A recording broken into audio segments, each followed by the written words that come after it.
शांति। आज 15 फरवरी 2022 की साकार मुरली। आज बाबा ने कहा, मीठे बच्चे, आत्मा रूपी दीपक में योग रूपी घृत डालो तो आत्मा शक्तिशाली हो जाएगी।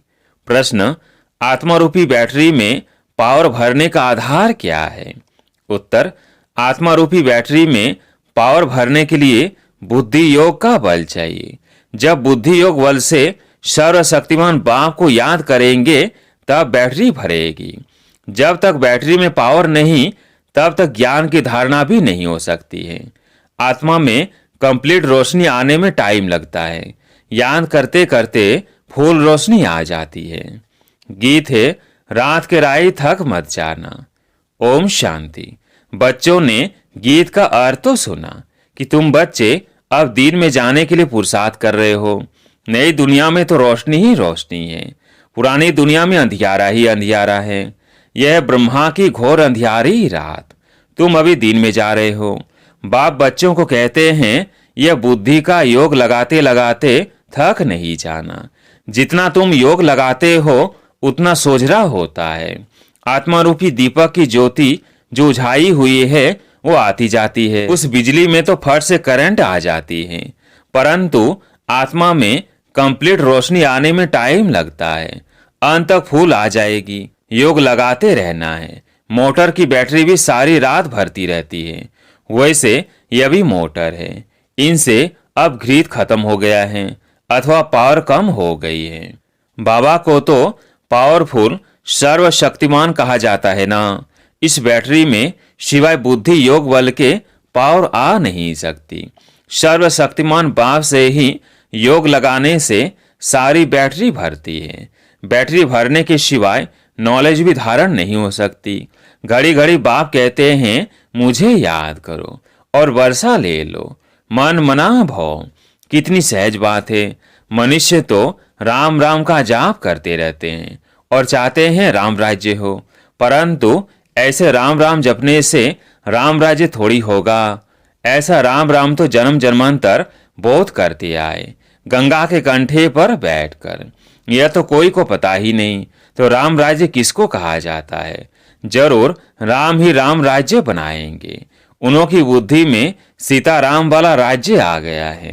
अब उस राम राज्य में तो राम कोई आराम नहीं था। राम राजा की ही स्त्री चोरी हो गई तो प्रजा का क्या हाल होगा? यहाँ भी राजाओं की स्त्री कभी थोड़ी चोरी होती है। यह लोग फिर राम सीता के लिए कह देते। यह बड़ी समझने की बातें हैं। वास्तव में राम तो परमपिता परमात्मा को कहा जाता है। गाते भी है, तुम मात पिता। अब मात पिता कौन सा जिसके लिए गाते हैं? एक तो है लौकिक मात पिता, उनकी तो यह महिमा नहीं करेंगे। जरूर दूसरा कोई परम पिता है तो जरूर माता भी होनी चाहिए। तो गायन है पारलौकिक मात पिता का। पूछते हैं, हु इज क्रिएटर?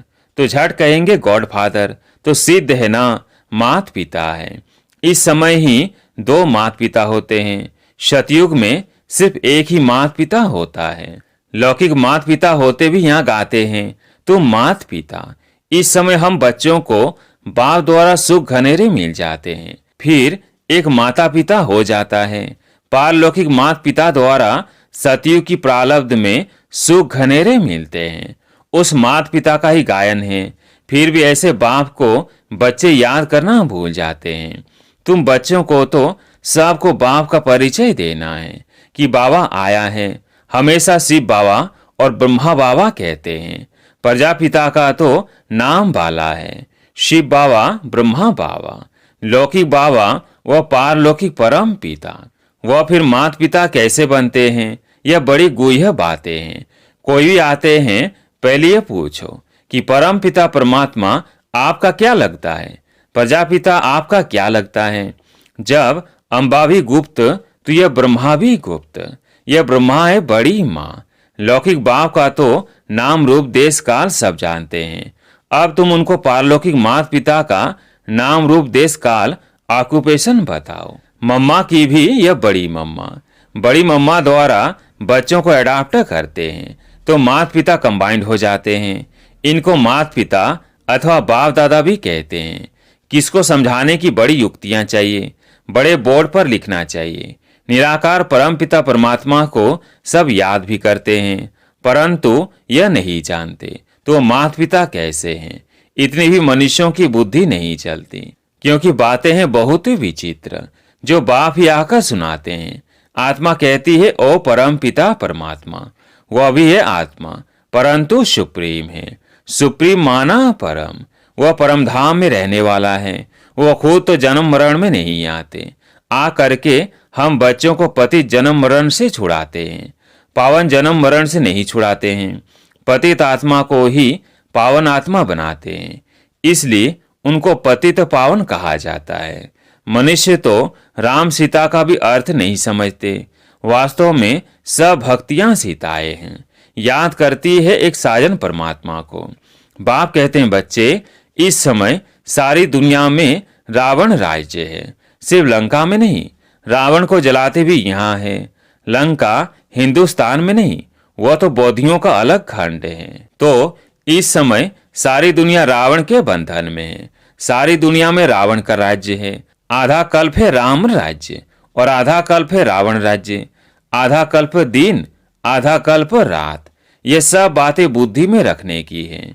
इस समय तुम रावण पर विजय पा रहे हो। जो पूरी विजय पाएंगे वही मालिक बनेंगे। सतयुग आदि में लक्ष्मी नारायण का राज्य था। उन्होंने ये सौर की प्रारब्ध कहाँ से और कैसे पाई? सतयुग में मनुष्य बहुत थोड़े होंगे, लाखों के अंदाज में होंगे। जमुना के कंठे पर राजधानी होगी, वहां कोई विकार होता ही नहीं। कहा जाता है संपूर्ण निर्विकारी। बच्चे भी योग बल से ही पैदा होते हैं, वहां रोना पीटना कुछ नहीं होता। परंतु पहले यह बातें नहीं निकालनी हैं। पहली बात यह उठाओ कि निराकार परमपिता परमात्मा और हम आत्माएं भी परलोक से आते हैं, तो तुम्हारा पारलौकिक परम पिता से क्या संबंध है? नंबर 1 बात है यह। पहले यह बाप का संबंध निकालो तो माँ का और वर्षे का संबंध निकलेगा। एक अलग को भूलने से ही सब कुछ भूले हैं। रावण ने पहले अलग से ही भुलाया है, फिर अलग की मदद से हम रावण पर जीत पाते हैं। समझाने की पॉइंट्स तो बहुत है। प्रदर्शनी में मुख्य बात अलग की समझानी है। अलग के बाद ही बेते आता है। अलग को नहीं समझा तो कुछ नहीं समझेंगे। कितना भी भल माथा मारो, परम पिता है तो पिता से वर्षा मिलता है। बाबा का वर्षा मिला तो वर्षे के हकदार बन ही जाते हैं। त्रिमूर्ति पर समझाना कितना सहज है। ऊपर में बाप खड़ा है, नीचे लक्ष्मी नारायण वर्षा, यह विष्णु खड़ा है। बाबा कहते हैं मुझे याद करो तो यह वर्षा पाएंगे। बच्चे कहते हैं बाबा आप तो निराकार हो, आप कैसे वर्षा देंगे? बच्चे, मैं इन ब्रह्मा द्वारा देता हूँ, जो आए उनको इस बात पर ही समझाओ। मूल बात ही त्रिमूर्ति की है। त्रिमूर्ति ब्रह्मा का तो कोई अर्थ ही नहीं समझाना है। यह निराकार शिव बाबा, उनको ही ज्ञान का सागर कहा जाता है। फिर यह वर्षा, अब बाप तो है निराकार। फिर इन लक्ष्मी नारायण को वर्षा कैसे मिला, कहाँ से आया? तुम यह अपने को विष्णु कुमार नहीं कहलाते हो, तुम तो हो ही बीके। ब्रह्मापुरी मनुष्यों को ही कही जाती है, जहाँ खास ब्राह्मण रहते हैं। सिंध में भी ब्रह्मापुरी थी। यह किसने समझाया? शिव बाबा ने। हमेशा बाप दादा कंबाइंड कहना है, कभी बाबा कभी दादा बोलेंगे। दोनों आत्माओं का मुख तो एक ही है ना। जब जिसको चाहे वो यूज करेंगे, बंधन थोड़ी है। तो पहले है यह बात कि ज्ञान सागर गीता का भगवान बाप है। वह कहते हैं यह ब्रह्मा विष्णु शंकर तो सूक्ष्म वतनवासी है देवताएं, यह ब्रह्मा तो मनुष्य हैं। जब संपूर्ण बनेंगे तब देवता कहलाएंगे। यह तपस्या कर फिर देवता बनते हैं। इन ब्रह्म कुमार कुमारियों को भगवान सिखलाते हैं ब्रह्मा द्वारा। चित्रों पर अच्छी रीति समझाना है, समझानी बहुत सहज है। यह शिव बाबा, यह वर्षा, यह शिव तो निराकार है, इसलिए ब्रह्मा द्वारा देते हैं। ब्रह्मा द्वारा सौर की स्थापना। जरूर अभी राजयोग सीखते हैं यह बनने के लिए। यह शिवपुरी, वो विष्णुपुरी। अच्छा, मीठे मीठे सिकिलधे बच्चों प्रति माता पिता बाप दादा का याद प्यार और गुड मॉर्निंग। रूहानी बाप की रूहानी बच्चों को नमस्ते। हम रूहानी बच्चों की रूहानी बाप दादा को याद प्यार गुड मॉर्निंग नमस्ते नमस्ते। धारणा के लिए मुख्य सार। पहला पॉइंट, अलफ की याद से रावण माया पर जीत पानी है, सबको अलफ का परिचय देना है। दूसरा पॉइंट, याद की यात्रा में थकना नहीं है, अपनी बैटरी को चार्ज करने के लिए सर्वशक्तिमान बाप को याद करना है। आज प्यारे मीठे बाबा का वरदान, एक बाप की याद द्वारा एक रस स्थिति का अनुभव करने वाले सात स्वरूप भव। एक बाप की याद द्वारा एक रस स्थिति का अनुभव करने वाले सात स्वरूप भव। एक रस स्थिति में रहने की सहज विधि है एक की याद, एक बाबा दूसरा ना कोई। जैसे बीज में सब कुछ समाया हुआ होता है, ऐसे बाप भी बीज है जिसमें सर्व संबंधों का, सर्व प्राप्तियों का साथ समाया हुआ है। एक बाप को याद करना अर्थात सात स्वरूप बनना। तो एक बाप दूसरा ना कोई, यह एक की याद एक रस स्थिति बनाती है। जो एक सुखदाता बाप की याद में रहते, उनके पास दुख की लहर कभी आ नहीं सकती। उन्हें स्वप्न में भी सुख के, खुशी के, सेवा के और मिलन मनाने के लिए आते हैं। आज के स्लोगन, श्रेष्ठ आशाओं का दीपक जगाने वाले ही सच्चे कुल दीपक हैं। श्रेष्ठ आशाओं का दीपक जगाने वाले ही सच्चे कुल दीपक हैं। अब सुनते हैं मातेश्वरी जी के अनमोल महावाक्य। हेडलाइन, परमात्मा द्वारा फर्स्ट लॉटरी क्यों न विन करे। देखो, बहुत मनुष्य ऐसे समझते हैं थोड़ा सा भी पुरुषार्थ करने से हम भी वैकुंठ में तो आ जाएंगे ना, परंतु उन्हों को यह सोचना चाहिए कि परमात्मा बाप आया है तो कंप्लीट वर्षा लेने के लिए। तो स्टूडेंट का काम है संपूर्ण पुरुषार्थ कर स्कॉलरशिप लेना। तो पहला नंबर लॉटरी क्यों न विन करे, वह है विजय माला में पिरोया जाना। बाकी दो लड्डू पकड़कर बैठे हैं, यहाँ का भी हद का सुख लूं और वहां भी बैकुंठ में कुछ न कुछ सुख ले लेंगे। ऐसे विचारवान को मध्यम और कनिष्ठ पुरुषार्थी कहेंगे, न कि सर्वोत्तम पुरुषार्थी। जब बाप देने में आनाकानी नहीं करता तो लेने में क्यों कतराते हो। तब गुरु नानक ने कहा, परमात्मा तो दाता है, समर्थ है, मगर आत्माओं को लेने को भी ताकत नहीं।